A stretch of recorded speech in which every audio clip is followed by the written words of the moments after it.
Quelle terre pour demain? Avec le philosophe Dominique Bourg, notre invité, professeur à Lausanne, président du conseil scientifique de la Fondation pour la Nature et l'Homme, ex-fondation Nicolas Hulot, auteur du dictionnaire de la pensée écologique, où il a théorisé l'écologie intégrale, un concept qui place le rapport à notre environnement au cœur de l'humanité, de la production matérielle et intellectuelle. Crise écologique et crise sociale, par exemple, vont de pair selon lui. La pensée écologique, un mouvement d'idées, un courant de pensée à part entière qui méritait bien une plateforme qu'il a récemment cofondée.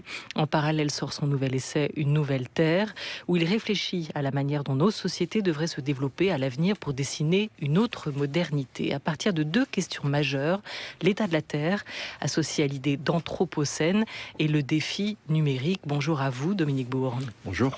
Une petite question tout d'abord. Vous êtes félicité de l'abandon du projet d'aéroport à Notre-Dame-des-Landes. Rappelons que vous êtes, ou vous étiez jusqu'ici en tout cas un proche de Nicolas Hulot, qui a mis tout son poids dans la balance pour que le projet soit retiré. Quid maintenant? Pour Nicolas Hulot, le combat mené pour préserver les terres agricoles, les terres humides et la biodiversité est atteint, je le cite. Mais il précise aussi, attention, le Larzac n'est pas reproductible ici. Vous, dans votre essai, votre nouvel essai, Une nouvelle terre, vous défendez l'idée d'un retour à la vie simple. Est-ce que cette ZAD de Notre-Dame-des-Landes n'était pas un laboratoire possible? Si, j'espère que ça va le rester. Ça continue, mais une petite rectification qui n'est pas sans importance. L'abandon de Notre-Dame-des-Landes n'a été acquis absolument pas pour des raisons environnementales. En fait, il y a eu deux raisons. Et j'en profite pour dire qu'on publiera sur la pensée écologique un entretien avec Michel Badré, qui est un des trois rapporteur du rapport sur Notre-Dame-des-Landes, où en fait on s'aperçoit, il y avait ils ont réussi à faire basculer deux arguments qui étaient très importants. L'un, ça concernait le coût de la réflexion de l'aéroport de Nantes-Atlantique. Ils ont montré que c'était 3 fois moins cher que ce qui avait été prévu. Et le deuxième élément qui a fait basculer le dossier, c'est que la DGAC avait remis en 2013 des cartes sonores qui montraient, si vous voulez, que l'augmentation du trafic allait étendre l'empreinte sonore et en fait allait rendre indensifiable une partie de la ville de Nantes. Et en fait, en refaisant les cartes, en intégrant la signature sonore des nouveaux appareils et le renouvellement des appareils, on voit que l'empreinte sonore ne bougera pas, donc le sud de Nantes est tout à fait densifiable. C'est ces deux raisons-là qui ont fait basculer la question sur l'aéroport. L'environnement, la biodiversité, le climat, vous pouvez les mettre de côté. Ça n'a absolument joué aucun rôle. Et en Ce revanche, qui est une défaite, du coup, quand même, pour vous? Bah oui, justement. Là où il pourrait jouer un rôle, à mon avis déterminant, c'est effectivement en acceptant le meilleur de ce que demandent les zadistes. Et il y a des choses très intéressantes dans ce qu'ils demandent, notamment effectivement la question des communs. Alors évidemment, on ne va pas changer d'emblée le droit, mais on peut trouver, s'il y a des moyens termes, pour leur permettre d'initier ce genre d'expériences qui sont extrêmement intéressantes et qui vont dans le sens justement d'une vie plus simple et d'une nouvelle terre. Mais vous avez vu quand même, vous, dans cet abandon, j'ai lu ça dans la presse, cet abandon comme le signe d'une France qui est en train de changer de civilisation. C'est vous qui avez un tout petit peu extrapolé sur la force de l'événement? J'ai terriblement extrapolé. Et en fait, ça, si vous voulez, ça ne veut pas dire que ça n'avait aucun sens de dire ça. Ça avait un sens pour la plupart des gens. La plupart des gens y ont vu ça. Et moi aussi, j'y ai vu ça. Mais ensuite, quand on regarde le dossier par le menu, désolé de devoir vous le dire, ça n'a joué aucun rôle.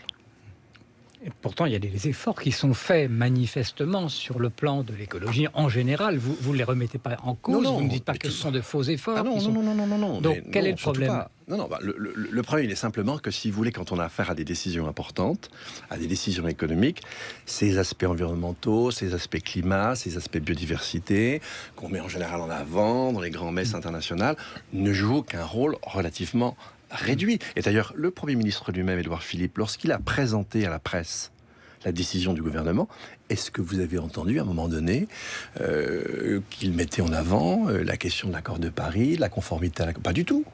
Absolument pas. Et là, il était absolument honnête.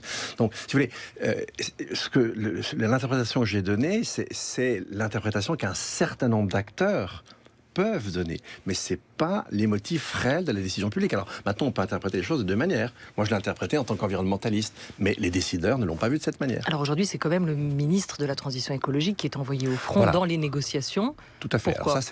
Alors ça, justement, ça c'est très bien. On passe à autre chose. Donc lui, maintenant, entre en scène et essaie de défendre, essaie de sauver ce qui a à sauver sur la ZAD. Et qu'est-ce qui a à sauver sur la ZAD ? Qu'est-ce qui a à sauver ? C'est des expérimentations.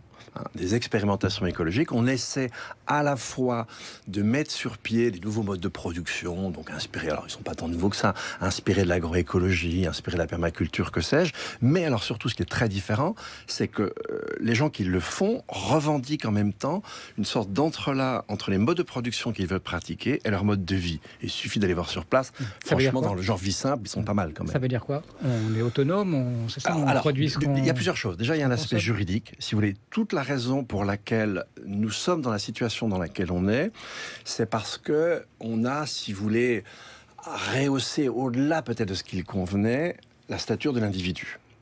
Effectivement, pensez à la déclaration de Portalis, en inaugurant le Code civil, c'est le droit d'user et d'abuser, c'est un droit individuel absolu. Et ce que les zadistes ont opposé, c'est dire, non, nous on veut construire un commun. Alors, vous arrivez à le faire en tenant compte aujourd'hui de l'état du droit, et en tenant compte, ils vont aussi le faire bouger. Le droit, ça bouge. Et donc, si vous voulez, en ce sens-là, il y a déjà un élément juridique qui est vraiment important. Si vous regardez le droit avant le 18e, avant la Révolution, si vous voulez, la propriété individuelle, c'est quelque chose qui n'existe quasiment pas. La plupart des propriétés sont feuilletées. Et quand on possède un patrimoine, c'est un patrimoine. C'est-à-dire on est tout à fait conscient de la lignée et qu'on n'a pas le droit d'abuser, qu'on doit remettre ce dont jouit à un moment donné à ses enfants, etc. Donc, et quand vous voyez aujourd'hui, par exemple, la raison pour laquelle le Conseil constitutionnel français ne tient pas du tout compte de la Charte de l'environnement. Il y a eu 2 colloques au mois de mars faits là-dessus. Le résultat est très clair. Le seul article qui compte pour le Conseil constitutionnel dans la Charte de l'environnement, c'est l'article 7, celui qui met en avant le droit à l'information et le droit de participer à la décision publique quand elle concerne les questions environnementales. Parce que de tous les articles de la Charte de l'environnement, c'est celui qui ressemble le plus aux droits et libertés classiques, notamment au droit de produire, au droit de commercer. Donc on est dans un système, si vous voulez, symbolique, pour lequel ces aspects environnementaux n'existent pas. Et justement, à Notre-Dame-des-Landes, on essaie de bousculer cet ordre symbolique. On essaie de le faire changer, de le faire évoluer. Et ça, pour moi, c'est quelque chose d'absolument essentiel. Donc il y a dans cette ZAD quelques ingrédients de ce retour à la vie simple que vous appelez de vos voeux, Dominique Bourg, et qui pourrait peut-être être expérimenté là et étendu ensuite à plus large échelle, si ça fonctionne sur une échelle plus large. Tout à fait, là et ailleurs. Alors, je ne suis pas non plus en train de vous dire que sur la ZAD, il y a que des saints. On a vu que ce n'était pas tout à fait le cas. Mais en tout cas, il y a des gens qui, en l'assumant dans leur quotidien, dans leur consommation, dans leur avenir, assument une vie plus simple et essaye d'expérimenter un devenir différent de la société. Ça mérite d'être respecté. Votre constat, Dominique Bourg, dans cet ouvrage Une nouvelle terre, l'humanité pourrait à l'avenir gémir de douleur face aux conséquences du progrès si elle ne parvenait à se libérer du tropisme de la mécanisation, destruction indéfinie du donné naturel, si elle ne parvenait à désirer à nouveau la simplicité de la vie. Longtemps, l'objectif de l'homme a été de maîtriser la nature, malgré une croyance illimitée dans le progrès technique. Vous constatez aujourd'hui notre absence de maîtrise des phénomènes qui nous entourent. Sur quoi vous vous appuyez aujourd'hui, Dominique Bourg, pour affirmer que l'idéologie du progrès a vécu ? Alors, je m'appuie sur plusieurs choses. Et déjà, si vous voulez, des constats très très simples. Si je fais le constat de l'état de la planète aujourd'hui, c'est quand même relativement alarmant. Pas alarmiste de le dire, c'est tout simplement alarmant. Alarmant sur le plan du changement climatique, ça tout le monde le sait, on n'arrête pas de le dire. Je vous rappelle par exemple que le coût des catastrophes naturelles aux États-Unis, on est à 3 milliards de dollars dans les années 80, on est à 40 au début de la seconde moitié de la deuxième décennie du siècle. Et si vous regardez 2017, qui a probablement été une année exceptionnelle, avec Harvey, on est à plus de 200 milliards de dollars. Donc on voit bien qu'on a une certaine forme d'accélération. Dans la dernière année, vous avez une pluie de rapports sur l'état du vivant. Encore récemment, on nous apprenait qu'on voit le nombre d'espèces végétales ou animales monter vers les cimes qui s'accélèrent. Une fois qu'elles sont sur les cimes, après c'est l'au-delà. Hein. Je veux dire, il n'y a plus de refuge possible. On nous a montré que même dans une région protégée d'Allemagne, il y avait en 27 ans 75% de la population des insectes volants qui avaient disparu, etc. etc. Je ne vais pas vous faire la litanie. Non, mais ce qui est intéressant, c'est que tout ça passe à côté de nous sans qu'on se sente particulièrement concerné. C'est justement sur ce dualisme que vous revenez une fois encore dans cet ouvrage, où vous nous dites qu'il faut arrêter de voir l'homme comme étranger, extérieur à la nature, qu'en réalité nous faisons corps avec elle, et vous entrez aussi en résistance contre le paradigme technoscientifique, vous actez la fin de cette modernité dualiste, fondée sur le mythe d'une croissance infinie.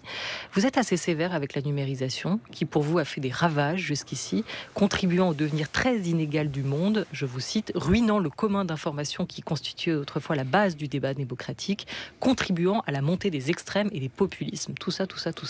Mais au fond, la technologie, c'est pas elle le problème, c'est quand même l'usage qu'on en fait.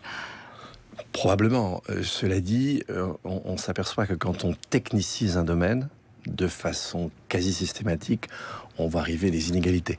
Et effectivement, avec le numérique, si vous voulez, avec le développement récent du numérique, on a eu la possibilité d'une concentration de richesse extraordinaire. Hein, c'est les fameux GAFA. Bon, alors, je ne suis pas en train de dire que le numérique, c'est un mal en soi, hein, pas du tout. Hein. Mais si vous voulez, dans le contexte économique, avec les régulations qui sont les nôtres aujourd'hui, effectivement, et tout le monde se rend compte aujourd'hui, hein, tout le monde se rend compte que, effectivement, cet état d'information a joué dans l'élection de Trump, joue dans les populismes qu'on voit partout. C'est pas le seul facteur. Hein. C'est toujours très compliqué, la réalité. C'est un des facteurs possibles. Mais disons, ce qui parfois m'agace vraiment beaucoup, si vous voulez, du côté du numérique, c'est une espèce de surdétermination de la réalité et une interprétation qui n'a rien à voir avec la réalité. C'est-à-dire, on le fétichise. Hein. Par exemple, même ici, à votre ronde, quand vous avez, je crois, reçu Cédric Villani, il vous a rappelé qu'il n'y a pas de concept, etc., que l'intelligence artificielle, la dénomination n'est pas tout à fait appropriée. Moi, je parle d'exosomatisation, ça permet de beaucoup mieux comprendre ce dont il s'agit. Ça permet de développer dans un secteur nos capacités cognitives et mentales de façon fabuleuse. Je ne suis pas en train de nier ça. Simplement, dans le contexte d'aujourd'hui, si vous voulez, les effets sont quand même relativement dramatiques parce qu'on est dans une ère où on a quand même fait sauter beaucoup de régulations.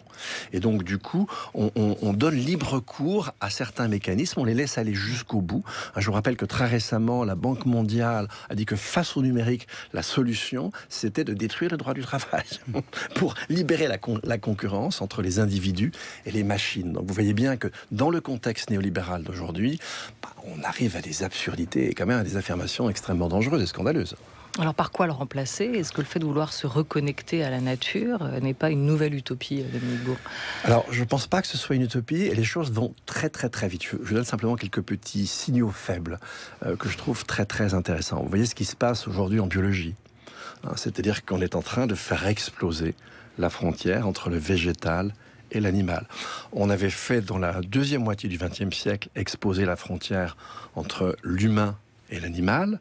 Les critères de partition entre humain et non-humain de la philosophie classique ont sauté les uns après les autres. Il n'y a pas langage, absence de langage, outil, absence d'outils, culture, absence de culture. Il y a une espèce de différence, de jeu de différence très très gradué.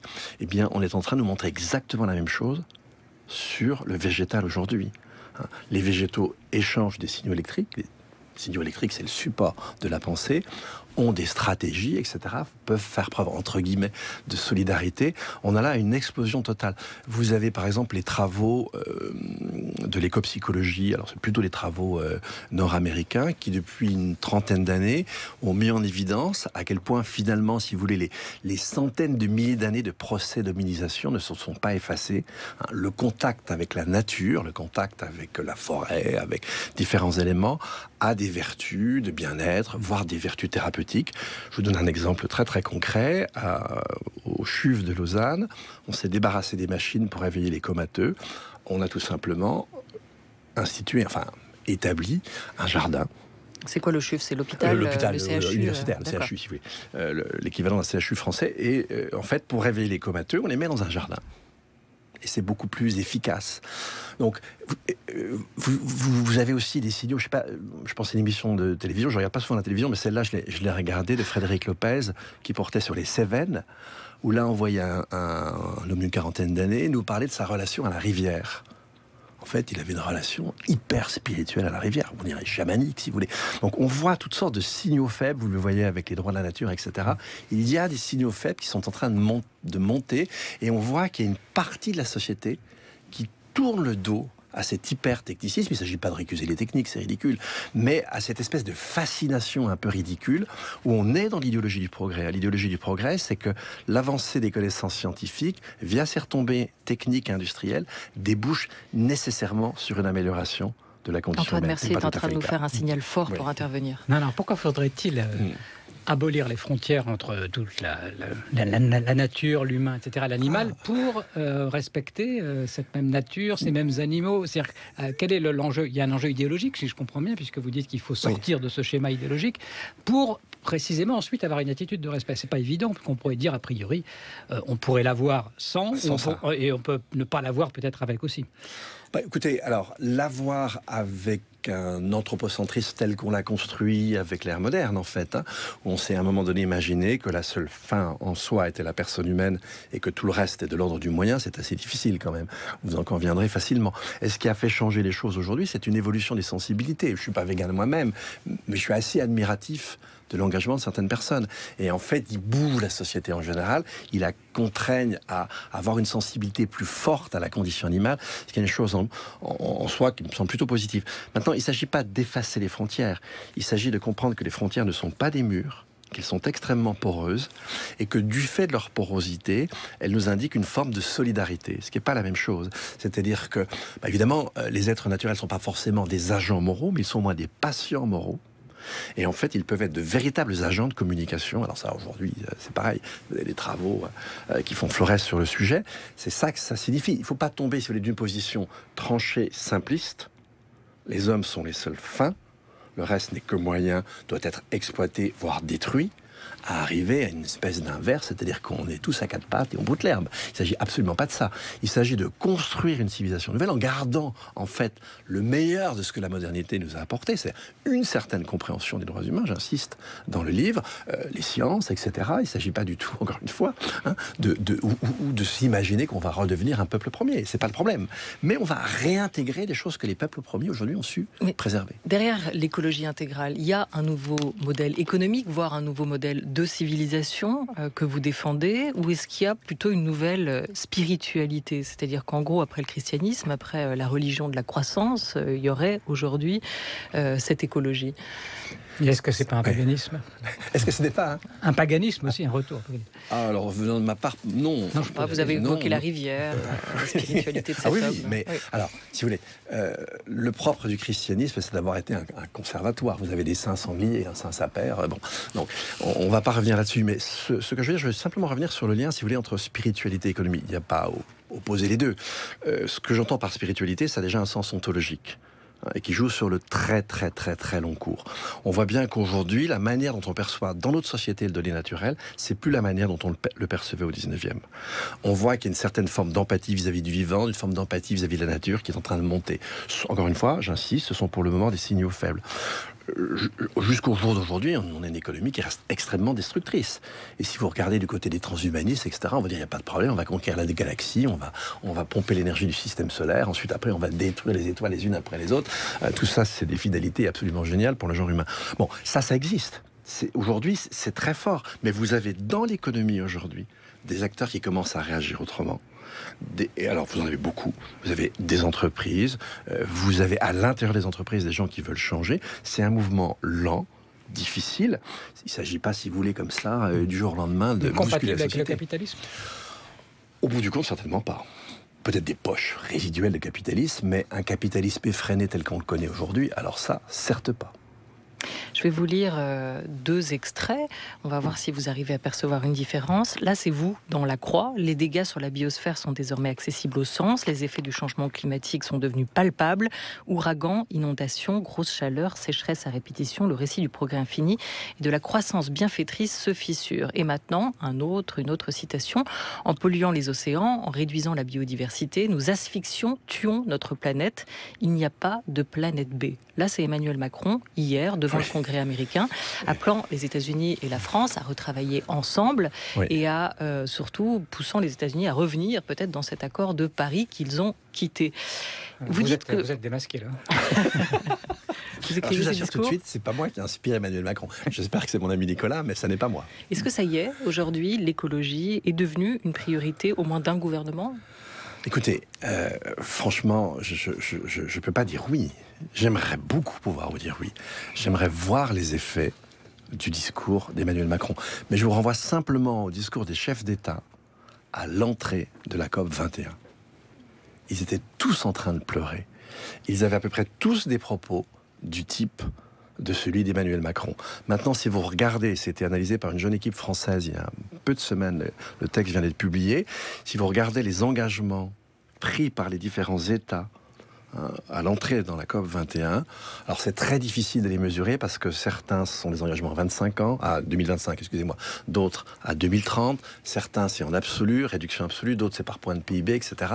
Donc faire le calcul est très difficile. Mais ça donne grosso modo une fourchette qui va de 2 degrés à presque 6 degrés d'augmentation à la fin du siècle. Donc entre les discours et les actions, c'est un petit peu normal, il y a toujours une certaine différence. Mais là, si vous voulez, c'est de l'ordre de l'abîme. Alors je trouve magnifique ce qu'a dit notre président. Vous vous souvenez des propos de Jacques Chirac en 2002 à Johannesburg. Vous avez remarqué que depuis, la situation s'est quand même largement dégradée. Alors me faire croire que, si vous voulez, dans 5 ans, ça sera différent parce qu'on entend ces propos de la part d'autorités publiques, et en France les plus élevées, j'aimerais bien avoir cette naïveté, je ne peux pas l'avoir. Là, vous dites aujourd'hui, Dominique Bourg, il y a 2 discours. L'aménagement du même modèle, ça c'est ce que prône Emmanuel Macron, ou une vision carrément cynique, ça c'est celle de Donald Trump sur cette question sociale et environnementale. C'est ce que vous décriviez dans la revue Esprit. Les élites sont contre l'idée de changer de modèle. C'est ça le problème aujourd'hui, c'est-à-dire que malgré ces dégâts visibles, personne n'est prêt à remettre en question le modèle actuel ? Non, d'ailleurs, vous regardez simplement l'article 3 de la Convention cadre des Nations Unies sur le changement climatique. Les mesures qui seront prises en faveur du climat ne doivent en aucun cas, vous m'avez entendu, s'opposer au développement du commerce international. C'est donc la fin suprême, c'est le développement du commerce international, c'est pas la défense de la terre. Alors vous nous proposez un retour à la vie simple. Comment vous faites, vous ? Alors, moi j'ai pas de voiture, j'ai un petit appartement. Enfin, je suis sans doute assez loin de ce que savent faire les zadistes, je dois le reconnaître, mais je suis en bon chemin. Mais pour des questions un peu plus pratiques ou des mesures plus efficaces à mener peut-être rapidement, si on a échoué jusqu'ici à changer de modèle, il faut penser, et vous le rappelez, une nouvelle organisation avec de nouveaux fondamentaux. Vous pensez à quoi ? Le recyclage, cette question de l'économie circulaire qui est à l'ordre du jour gouvernemental, avec un plan pour l'économie circulaire qui a été présenté dans ses grandes lignes par Édouard Philippe à la mi-avril, qui a d'ailleurs loué la sobriété heureuse, chère à Pierre Rabhi. Est-ce que ça, c'est un début ? Oui. C'est si vous voulez, la feuille de route, elle est loin de ce qu'on aurait pu attendre, mais elle est certainement pas nulle. Elle est assez en retrait par rapport à ce qu'on peut faire dans d'autres pays, mais c'est pas inintéressant. C'est déjà un premier pas. Et encore une fois, sur ces sujets-là, alors on est, si vous voulez, on est pris entre Caribes et Scylla. On change pas une société très rapidement. Ça, c'est pas possible. On la change de façon graduée, et quand on la change de façon violente, vous savez très bien qu'en général, on a tendance à revenir à l'état initial. Donc c'est pas forcément une bonne chose. Donc on est pris entre l'urgence des difficultés, l'urgence des problèmes, et puis on est pris entre l'inertie, la lenteur. Donc alors, il y a des points sur lesquels on pourra aller beaucoup plus vite. Mais alors, l'économie circulaire, c'est fabriquer, consommer, jeter. Et c'est ce cercle-là, vicieux aussi, qu'il faudrait briser ? Si vous voulez, l'économie circulaire, disons, c'est l'idéal selon lequel on pourrait avoir une économie qui fonctionne avec un stock de ressources ou avec des ressources totalement renouvelables. C'est-à-dire, en d'autres termes, on n'irait plus extraire des métaux et on n'empilerait plus des déchets. Donc c'est une sorte de modèle idéal. Simplement, alors une des clés de cette économie circulaire, c'est la question du recyclage. Et vous avez quelqu'un comme François Grosse, qui était un ancien cadre dirigeant de Veolia, qui est certainement pas un gauchiste, qui nous a montré qu'au-delà d'1% de croissance pour une matière donnée, eh bien tous les efforts de recyclage que vous pouvez faire n'aboutissent à rien. Donc en fait, une économie circulaire, c'est une économie qui au moins, je dis bien au moins, redescend en deçà, pour les matières, j'entends, flux de matière, flux d'énergie, en deçà de 1% de taux de croissance. Et une économie permacirculaire, c'est une économie qui chercherait, alors sur le très long cours, à revenir dans l'espace de sécurité des fameuses limites planétaires. On en est très loin pour le moment. Alors, est-ce que sur cette nouvelle terre, pour reprendre le titre de votre livre, Dominique Bourg, aux éditions Desclés de Brouwer, vous n'écouterez plus la radio, mais le média global? Est-ce que vous n'écouterez plus derrière votre transistor, la grande table, mais en podcast? Vous n'avez pas la podcast, réponse? je l'écoute. C'est déjà le Quasi cas. systématiquement. Voilà. Et bien, on va tout de suite parler de ça avec le rendez-vous du médiateur. Merci mille fois à vous, Dominique Bourg.